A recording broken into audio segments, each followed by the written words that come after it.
Illegal काम कर रहा है। तो वो कितने पैसे टोटल थे जिसका आपको पता लगा कि यार इतनी ज़्यादा ट्रांजैक्शंस हुई हैं जो। ट्रांसैक्शन तो बहुत थी, कैश की बहुत थी। इधर से दुबई, दुबई का कैश इधर, इधर से दुबई का कैश, पाकिस्तान का कैश, लेना देना बहुत ज़्यादा था। तो लेकिन वो तो अकाउंटेबल ही नहीं था ना, वो तो कहीं लिखा ही नहीं गया ना, अकाउंट्स ही कोई नहीं उसके। कहीं जो हवाले के जो ज़रिए आए। वो हवाला होता था। तो जो बैंकों के थ्रू है ना, वो तकरीबन मैंने चेक किया बैंकों से स्टेटमेंट लेके, वो तकरीबन 110 million, 110 million hundred and pounds ten million pounds जो है ना ट्रांसफ़र हुए बैंकों के थ्रू। हाँ जी। जो टीटीज हुई हैं। वो टीटीज़ हुई हैं। ये ऐसे भी मुझे फिर पता चला कि उधर लोगों के ना जाली शनाख्ती कार्ड बना के ना, पाकिस्तान में जाली शनाख्ती कार्ड बना के, या और ड्राइवरों के इधर उधर और लोगों के अकाउंट खुलवा के ना बैंकों में, उधर ये पैसा ट्रांसफ़र करते हैं। ऐसे लोगों ने भी जब बताना शुरू कर दिया फिर, जो इनके करीबी थे, कि ऐसे हो रहा है, ऐसे हो रहा है। तो कब ये इसे पुलिस ने फिर पकड़ा क्यों नहीं यहाँ पे? ये भाग गया, क्या हुआ? ज़ाहिर है ये तो गलत काम कर रहा था, इसको भी पता चल गया कि मसला जो है ना गड़बड़ हो गया है। तो ये पहले ही जो है ना किसी को बताए बगैर ही जो है ना, इसने अपने बच्चों को भी पहले ट्रांसफ़र कर दिया, अपनी बेटी को उधर एडमिशन दिलवाया। हालांकि इधर फ्री एजुकेशन है, बेटी ने मेडिकल किया, इधर फ्री एजुकेशन है, इधर नहीं दिलवाया एडमिशन, दुबई में दिलवाया। दुबई में शिफ्ट हो गए। तो किसी को पता ही नहीं चलना दिया ना कि मैं उधर शिफ्ट हो गया हूँ, या क्या वजह है, या कोई रीज़न नहीं बताई। पहले ही शिफ्ट हो गया हुआ था, 1 साल पहले ही। तो इसको क्योंकि पता था कि मैं जो कुछ कर रहा हूँ, तो फिर उधर से ही मैनेज करता रहा ना। ये जब एनसीए वगैरह ने छापा लगा किया है ना, ऊपर रेट किया है, तो ये नहीं था इधर। ये पहले ही ऑलरेडी उधर ही था, दुबई चला गया दुबई था। चला गया हुआ था पहले ही। लेकिन बाकी सारे लड़के पकड़े गए, जो इधर मैनेजर था या इंचार्ज थे या कैशियर था, या जो भी था इधर ग्रीन स्ट्रीट का जो मैनेजर था, वो भी पकड़ा गया, सब पकड़े गए फिर। अच्छा, मैं ना, गो के इससे आपका कोई ताल्लुक नहीं है, लेकिन ये शख्स जो है पाकिस्तान में जब इसे पकड़ा गया तो इसने बताया कि जी हाँ मैं फ्रंट मैन हूँ किसी का, या किसी और के लिए काम करता रहा हूँ। ये इन्फॉर्मेशन पता चली कि किसका फ्रंट मैन था, ये क्या था? नहीं, मुझे भी तो टीवी से पता चला ये। कि ये हाँ जी, ये क्योंकि किस मैंने खानदान के लिए काम इसको करता था? फॉलो अप नहीं किया किसी चीज़ को, क्योंकि मुझे भी टीवी से पता चला कि ये असल में, क्योंकि ट्रांसैक्शन तो हुई हैं ये 2004, 5, 6, 7 ऐसे उस सालों में।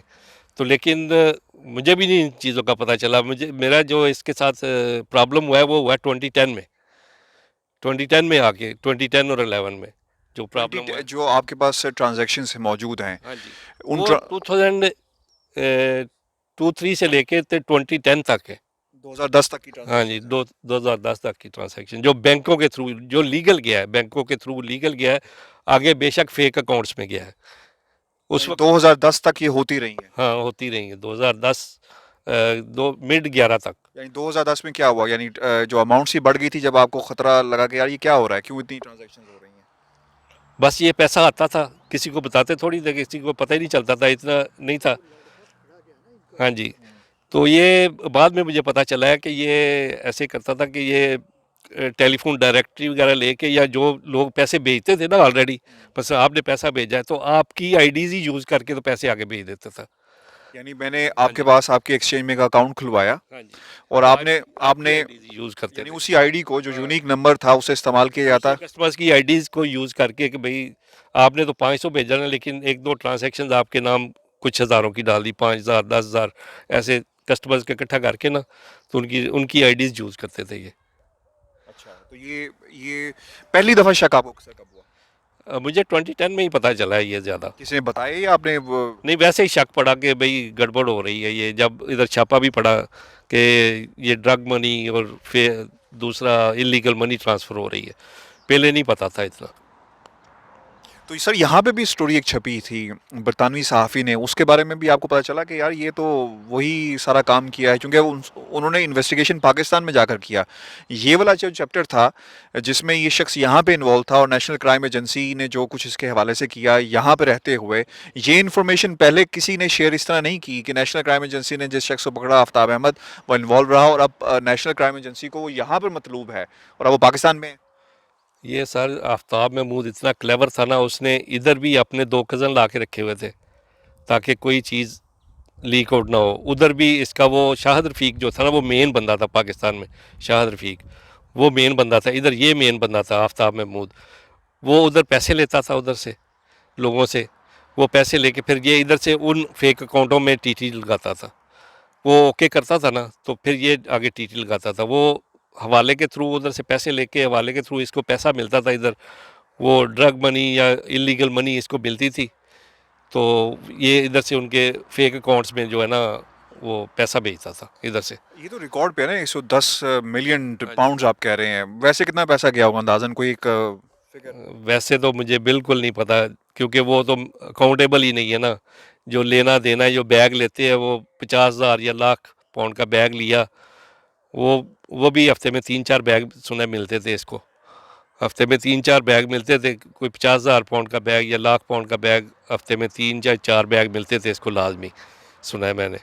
तो वो हवाले का आता था पैसा, वो जो इलीगल मनी थी सारी, वो एज एज इसको दुबई के थ्रू और अकाउंट्स के थ्रू ये उधर ट्रांसफ़र करता था। जब ये आपने सब एक ख़ानदान के हवाले से जो पाकिस्तान में जब इसे गिरफ्तार किया गया और ये वादा माफ़ गवाह वहाँ पे बना और जो भी सिचुएशन बनी है, कभी ये हुआ कि यार ये तो वही पैसा है जो 2010 में गया, या कभी ऐसा कुछ ख्याल आपके ज़हन में आया कि यार ये तो इन्वॉल्व है इस पूरे प्रोसेस के अंदर?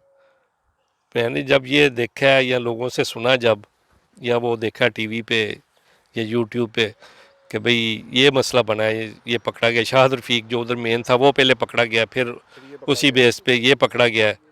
ये दुबई में शिफ्ट हो गया था, उधर से जापान चला गया आफ्ताब महमूद, उधर गाड़ियों वगैरह का भी काम करता रहा सुना है। तो फिर पाकिस्तान में ये पकड़ा गया है, तो फिर पता चला कि ये पैसा तो ऐसे वो फेक अकाउंट जो खुले हुए थे वो उन अकाउंट्स में जाता रहा पैसा, वो किसी और पार्टियों के लिंक के साथ था। इंफॉर्मेशन शेयरिंग, पाकिस्तान की हुकूमत ने कोई रब्ता किया आपसे कि यार ये आफ्ताब अहमद के एक डायरेक्टर आप भी थे, तो लिहाजा कोई इन्फॉर्मेशन शेयर कोई किसने की, पाकिस्तान की गवर्नमेंट ने आपके साथ? नहीं, पाकिस्तान मेरे साथ किसी बंदे ने शेयर नहीं किया, कि किसी बंदे ने कोई लिंक नहीं किया, या मैंने भी किसी से लिंक नहीं किया। और यहाँ की जो नेशनल क्राइम एजेंसी है, इसने कोई रब्ता या कोई ऐसी इन्फॉर्मेशन आपके पास हो पाकिस्तान से शेयर की हो? नहीं, मेरे पास कोई ऐसी इन्फॉर्मेशन नहीं है कि एनसीए ने, पाकिस्तान क्राइम एजेंसी ने पाकिस्तान कोई लिंक किया हो। उन्होंने अपने तौर पे सारी इन्फॉर्मेशन ली है, क्योंकि मेरे पास जो डॉक्यूमेंट्स हैं उनसे पता चलता है कि उन्होंने उधर की पूरी इन्फॉर्मेशन, उधर क्या सबके नाम लिखे हुए हैं? सबके नाम लिखे हुए हैं। इसके कज़न्स हैं, इसका फादर है, भाई हैं, कज़न्स है। शाहिद रफ़ीक भी इसका कज़न है, फर्स्ट कज़न है इसका। तो उनके सब के नाम लिखे हुए हैं उधर। बल्कि मुझे भी इतना नहीं पता था जितना एनसीए ने, क्राइम एजेंसी ने उसमें लिखा हुआ है, मुझे खुद भी इतना नहीं पता था। आपके पास बैंक स्टेटमेंट्स मौजूद हैं जो टीटीज़ की सारी? हाँ, बैंक स्टेटमेंट मेरे पास मौजूद हैं। कुछ बैंक स्टेटमेंट्स ऐसी थी, जब एनसीए ने रेड किया ना, तो वो काफ़ी ज़्यादा स्टेटमेंट्स ले गए हैं। लेकिन मेरे पास अपने कंप्यूटर में कुछ रिकॉर्ड है ट्रांसैक्शंस का, क्योंकि वो स्टेटमेंट से मैंने कलेक्ट करके तो वो देखा था कि कितनी ट्रांसैक्शन टोटल हुई है। तो एक मेरे पास सीडी भी है बैंक की। वो सीडी उन्होंने दी थी, क्योंकि ट्रांसैक्शन बहुत ज़्यादा थी, हज़ारों में पेज है, तो इसलिए वो उन्होंने सीडी दी थी। वो वो आपके पास मौजूद है इस वक्त? वो सीडी मेरे पास मौजूद है। अच्छा, इसमें इम्पोर्टेंट ये है क्योंकि यहाँ पर भी उस खानदान ने केस किया है सहाफ़ी के ऊपर, तो आपको लगता है कि आप कुछ आपका ये बयान या स्टेटमेंट्स या अगर आप शेयर करना चाहें तो आप उसकी मदद करेंगे, क्योंकि ये केस, चूँकि हमने पाकिस्तान का चैप्टर तो देख लिया कि वहाँ पे क्या हुआ, आफ्ताब अहमद ने पाकिस्तान में क्या किया, वहाँ की कानून नाफिज करने इदारों ने इंक्वायरी की है, तो यहाँ पर जो कुछ होता रहा, यानी यहाँ पर आप उसका आई विटनेस हैं? सबसे बड़ा एविडेंस तो ये बन जाता है ना जी कि इन्होंने गलत काम किया है, यानी कि इलीगल मनी ट्रांसफ़र की, मनी लॉन्ड्रिंग की। कि एक मैनेजर जो ग्रीन स्ट्रीट में था, वो उसको 6 ईयर प्रिजन हो गई। इसी सिलसिले में वो पकड़ा भी गया उन्होंने। हाँ जी, क्राइम एजेंसी ने उसको पकड़ लिया, बिल्कुल उससे पैसे भी बरामद हुए कि उसने वो बैग लिया और बैग के साथ वो पकड़ा गया, एनसीए ने पकड़ा है उसको। तो वो ही बहुत बड़ा प्रूफ है।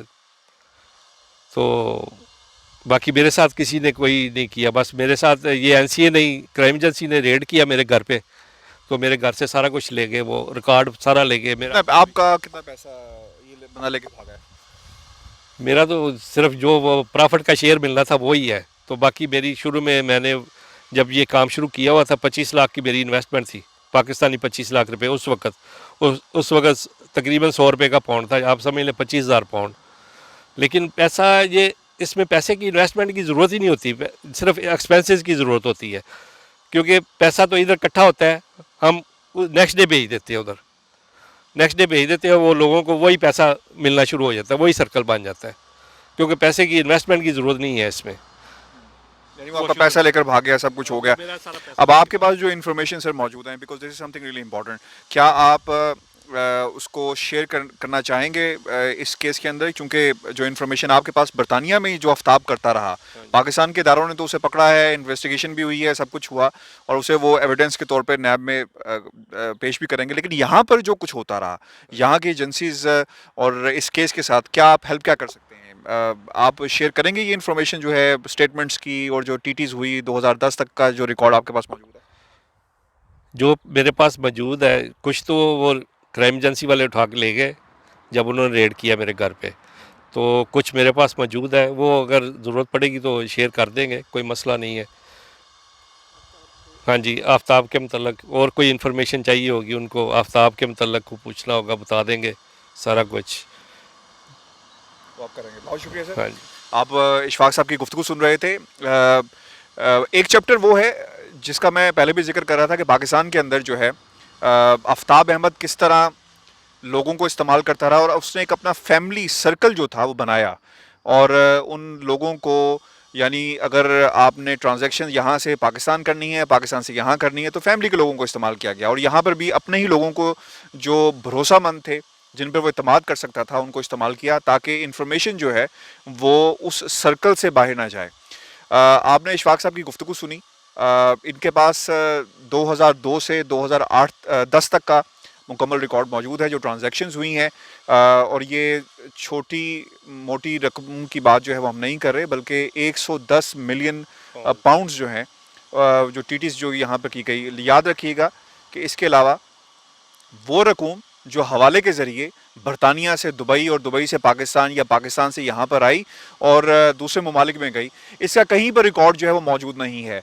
नेशनल क्राइम एजेंसी ने अपनी इन्वेस्टिगेशन की, एक शख्स को जो है 6 साल की सज़ा भी हुई, और अब गालबन मोबाइल भी आ गया है, ऐसा ही है?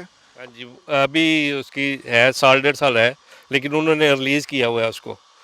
अली बिल के ऊपर। हाँ जी, बस ऐसे ही रिलीज़ का वो दे देते हैं ना, कि जाओ कुछ अर्सा बाहर रहो, कुछ अर्सा फिर वापस चला जाता है अंदर प्रिजन में, ऐसे उसको रिलीज़ किया हुआ है। आपने डेविड रोज़ की खबर पढ़ी, उसमें डिटेल लिखी हुई है आफ्ताब अहमद कौन है, और आफ्ताब अहमद का नाम जो है पाकिस्तान के जो नैब के केसेस हैं उसमें भी जो है वो लिया जा रहा है, और उस पर एक पूरा एक जो केस बनाया गया है। यहाँ पर आफ्ताब अहमद किस तरह इशफाक साहब के साथ डायरेक्टर था, और इस तरह इस शख्स ने यहाँ पर मनी लॉन्ड्रिंग का जो नेटवर्क बिछाया हुआ था, वो आपने तफसील से इशफाक साहब की गुफ्तगू सुनी। रिकॉर्ड इनके पास मौजूद है, और वक्त आने पर जो है ये कानून नाफिज करने वाले इदारों के साथ जो है वो शेयर भी किया जाएगा। और जो रिकॉर्ड बैंक ट्रांजैक्शंस थी बार्कलेस की है इशफाक साहब? बार्कले है, नेटवेस्ट है, फिर कुछ एक्सचेंज एजेंसीज़ हैं, टीटी कॉर्प है, और 2-3 एक्सचेंज एजेंसीज़ हैं जिनके थ्रू पैसा भेजा जाता था। और ये भी इम्पॉर्टेंट चीज़ है कि ये पैसा सिर्फ मनी लॉन्ड्रिंग जो है, ब्लैक के पैसे को वाइट करना तो समझ में आता है, और करप्शन के पैसे को वाइट करना समझ में आता है, लेकिन इसमें ड्रग मनी भी इन्वॉल्व था, जहाँ से इशफाक साहब को जो है थोड़ा सा शक हुआ, शिकायत मौसूल होना शुरू हुई, और जो शख्स ग्रीन स्ट्रीट में पकड़ा गया, जिससे इन्होंने कहा के केस में पकड़ा गया, ड्रग मनी के केस में पकड़ा हाँ गया। जी। तो जब वो इन्वेस्टिगेशन शुरू हुई है, तो ग्रीन स्टेट से ये इन्वेस्टिगेशन शुरू होती है, और करते करते जो इन्वेस्टिगेशन रुकी आकर वो आफ्ताब अहमद पे रुकी, और फिर पता चला कि मनी लॉन्ड्रिंग यहाँ पर सिर्फ 1 लाख 2 लाख की नहीं हुई, बल्कि 110 मिलियन 110 मिलियन पाउंड स्टर्लिंग जो है वो भेजा गया। अब इसमें सवाल ये पैदा होता है कि क्या सारे का सारा पैसा जो था वो मनी लॉन्ड्रिंग हुई, या फिर इस चैनल को सिर्फ इस्तेमाल किया गया, लोगों के मुख्तलिफ अकाउंट्स को, उनकी आईडीज़ को यूज़ किया गया? इस पर इन्वेस्टिगेशन जो है वो होना अभी बाकी है। लेकिन आपको बता दें कि आफ्ताब अहमद जो इस वक्त पाकिस्तान में वादा माफ गवाह बना, इशफाक साहब के साथ काम करता रहा as one of the companies. सब सिचुएशन ये है कि आने वाले दिनों के अंदर अगर ये रिकॉर्ड यहाँ पर या पाकिस्तान के अंदर मतलब होते हैं, तो इशफाक साहब इसे शेयर करने के लिए तैयार हैं। लंदन से मुझे इजाज़त दीजिए। जी जी। लास्ट वर्ड्स कि एनसीए ने रेड किया, एनसीए की जो इन्वेस्टिगेशन है वो 3 ईयर्स तकरीबन चलती रही। एनसीए ने मुझे अशफाक अहमद को नॉन गिल्टी क्लियर किया, लेटर इशू किया कि नॉन गिल्टी है, इशफाक अहमद नॉन गिल्टी है।